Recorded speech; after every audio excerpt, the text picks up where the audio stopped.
Fala galera, eu sou o Sony e esse é o Game Replay News. Nos últimos anos, jogar videogame ficou mais caro do que nunca e em 2026 isso deixou de ser apenas impressão e virou um fato impossível de ignorar. Jogos custando valores recordes, edições básicas que já passam dos preços antigos de versões completas e ao mesmo tempo experiências que parecem menores, mais curtas e muitas vezes menos ambiciosas. Mas afinal, o que está acontecendo com a indústria dos games? Por que os preços subiram tanto e por que, paradoxalmente, os jogos parecem estar encolhendo?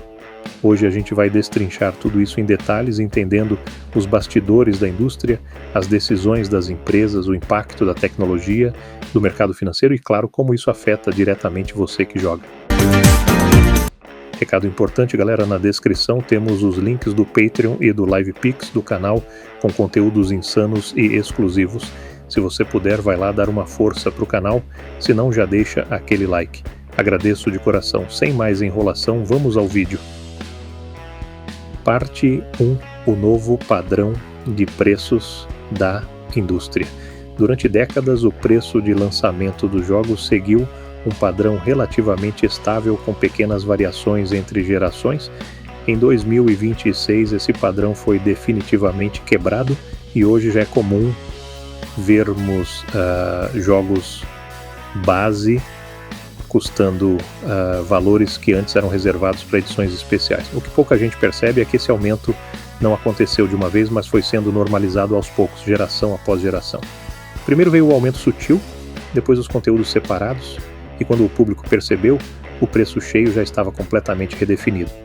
Hoje, o valor de entrada para jogar um grande lançamento é mais alto do que nunca, e isso se tornou o novo normal para a indústria. Parte 2. Orçamentos gigantes e produções insustentáveis. Os jogos modernos custam cifras absurdas para serem produzidos com equipes gigantescas, ciclos de desenvolvimento longos e expectativas cada vez mais irreais.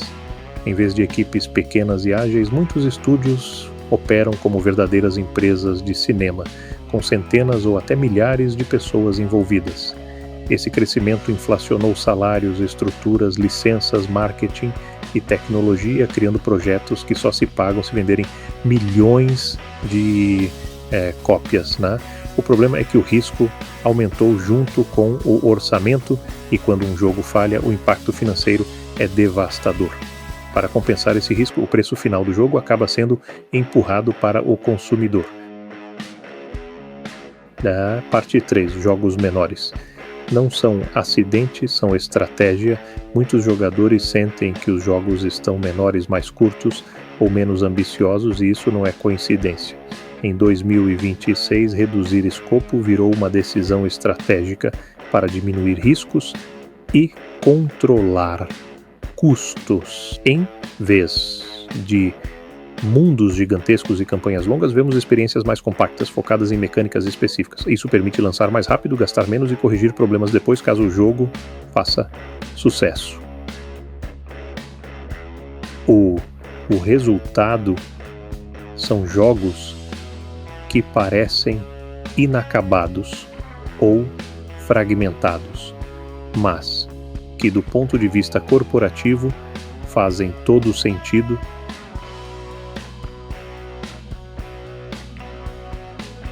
Parte 4. DLCs, expansões e conteúdo picado. O conteúdo que antes vinha completo no lançamento agora é dividido em partes vendidas separadamente ao longo do tempo. Expansões, DLCs, passes de temporada e atualizações pagas se tornaram peças fundamentais do modelo de negócios. Isso cria a sensação de que o jogo base é menor, mesmo quando o conteúdo total pode ser grande ao longo dos anos. Para o jogador, porém, a experiência inicial muitas vezes parece incompleta ou artificialmente limitada. O jogo deixa de ser um produto fechado e vira um serviço contínuo com custo acumulado. Parte 5. A influência do mercado financeiro. A A indústria dos games em 2026 está profundamente ligada ao mercado financeiro e aos investidores. Muitas decisões criativas não são tomadas pensando no jogador, mas em gráficos de crescimento e relatórios trimestrais. Isso pressiona estúdios a lançar jogos dentro de prazos rígidos, mesmo que não estejam totalmente prontos. O foco deixa de ser qualidade no lançamento e passa a ser retorno rápido sobre investimento. Quando o dinheiro fala mais alto que a criatividade, o impacto aparece diretamente no tamanho e na profundidade dos jogos. Parte 6. O papel dos jogadores nessa mudança. Mesmo reclamando, muitos jogadores continuam comprando jogos no lançamento, aceitando preços mais altos. E pré-vendas, edições premium e acesso antecipado ajudam a reforçar esse modelo. A indústria aprende rápido e quando algo funciona financeiramente tende a ser repetido. A falta de resistência real do público acaba validando práticas que reduzem conteúdo e aumentam preços. No fim das contas, o comportamento do consumidor também molda o mercado. Parte 7. Existe saída para esse caminho?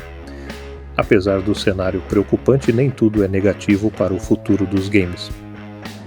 Estúdios independentes e produções de médio porte estão mostrando que é possível entregar experiências completas sem preços abusivos.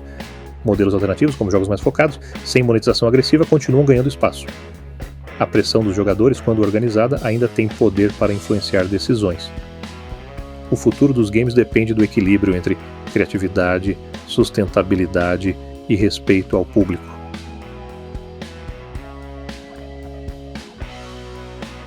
Jogos estão mais caros e menores em 2026, não por acaso, mas por uma soma de decisões econômicas, estratégicas e culturais.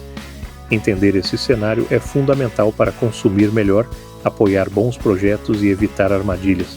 Se a indústria vai mudar ou não, isso depende tanto das empresas quanto de quem joga. E agora eu quero saber de você. Você acha que os jogos realmente estão menores? Ou isso é só percepção? Comenta aí, deixa seu like, se inscreve no canal e continua acompanhando o Game Replay News para mais análises profundas como essa.